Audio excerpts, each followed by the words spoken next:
Hey guys. So I know it's been a little while.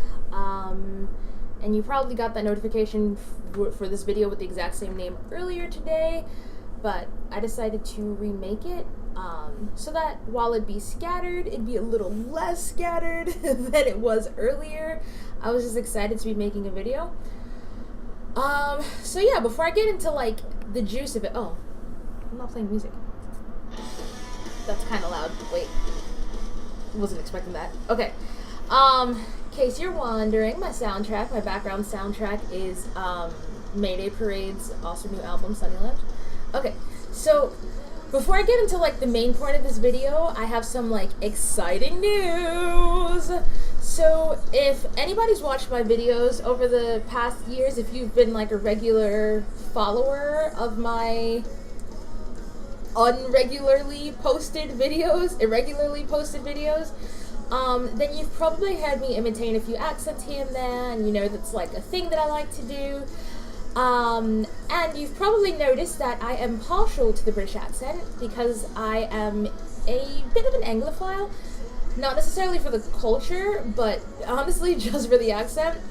I grew up with some Briticisms because my mom's from the Caribbean, and that's kind of a thing, the English-speaking Caribbean, colonized by the British, so yeah. But all of that to say that I am finally taking a trip to England in 2 weeks to visit my aunt. She was probably the first accent I learned to imitate, either that or a Jamaican accent. And I remember she always, like, talked about me visiting, but I didn't have a passport till I went to Montenegro, and I was actually hoping to get England in on that trip, but we couldn't work it out. But this summer, it's happening! I'm really excited, if you couldn't tell. And I'm going with my friend Zule, who has family in Switzerland, and so we might work something out there, so my European adventures will continue. I'm sorry, I'm feeling very musical. I've been musical for the last couple of weeks. I've been feeling like more musical than normal for the past couple of weeks. What else? Oh, getting into the point of the video, sorry, that's what else. So, when the last video I made prior to like the dorm room tour video, the last like long video I made was about my romantic fails and, you know, my dating app trials over the past 2 years and how nothing has happened. Nothing has happened. Everything has faded or they've been weird. But I realized that I left out a pretty big part of my, I guess, like, horrible dating history, and that was the Nigerian scammer. So I first met him through Coffee Meets Bagel. That was like the main app I was using. I briefly tried out other apps, Happen, I think it's called, or Happening, or whatever. That was a little overwhelming because it just shows you people in your area, which means within a block you can pass by so many people, or just people walking past you with the app.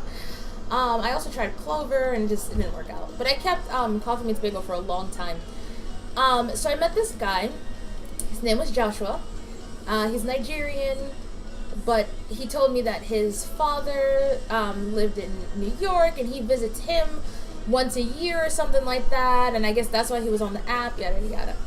And so we talked over FaceTime. His accent was adorbs.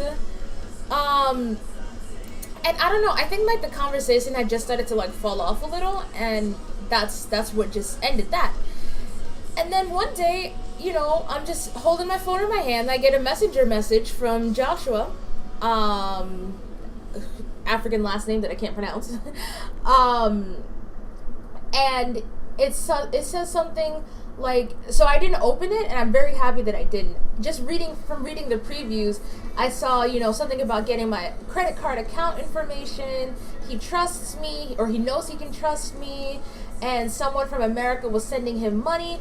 And reading this, like just reading what the banner showed, you know, I was just like, what does my credit card information have to do with you and like getting money from America?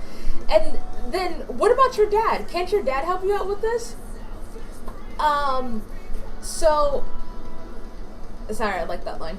Um, so he, just, that was it. Like, he sent all those messages, I never responded. Then a few weeks later, he sent me hey or something like that. And I don't know what possessed me to respond, but I did. And he was like, oh, you know, I thought you just weren't going to respond to me anymore. How are things? And he was just talking like none of the credit card stuff ever happened. And, so I feel like there are a few other, like, random, like, money things that I don't remember because it was just, like, smaller. But then the next big thing was, the conversation sort of fell off a little. And then he called me. So normally he just FaceTimed me, but then I think he said his iPhone broke and he texted me and I was like, bro, I am not spending money on international charges.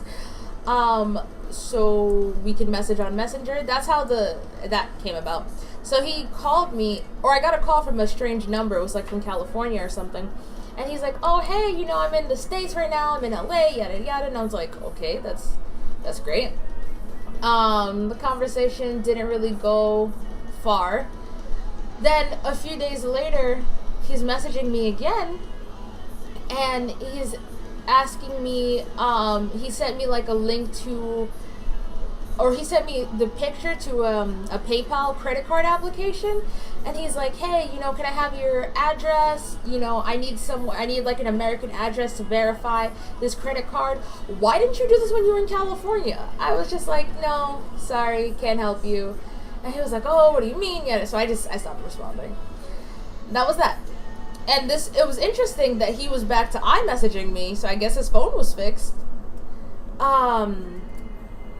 So time passes, he reappears again, and my friends are like, just block him. And I'm like, nah, we're not talking anymore, it doesn't matter, whatever. So finally, last December, at my music school, we had a performathon. That was my Maroon 5 performance, was at the performathon, which you guys should go check out. I will leave a link to that in the description. And he, you know, I posted on Facebook, since it's a performathon, we had to raise money for our performances. And, so as I said, I left that link I put that on Facebook in a post, and he sends me a message on Messenger, and he was like, you know, give me your AT&T login and username information, and I'll donate. What the F does one have to do with the other guy? Like, I don't understand. So I was just like, that was when I blocked him on my phone. I think maybe I blocked him on my phone already. But anyway, I blocked him on Messenger, and that was it. Or I thought that was it. Until about 2 weeks ago, he, like, reopened our chat on Coffee Meets Bagel. And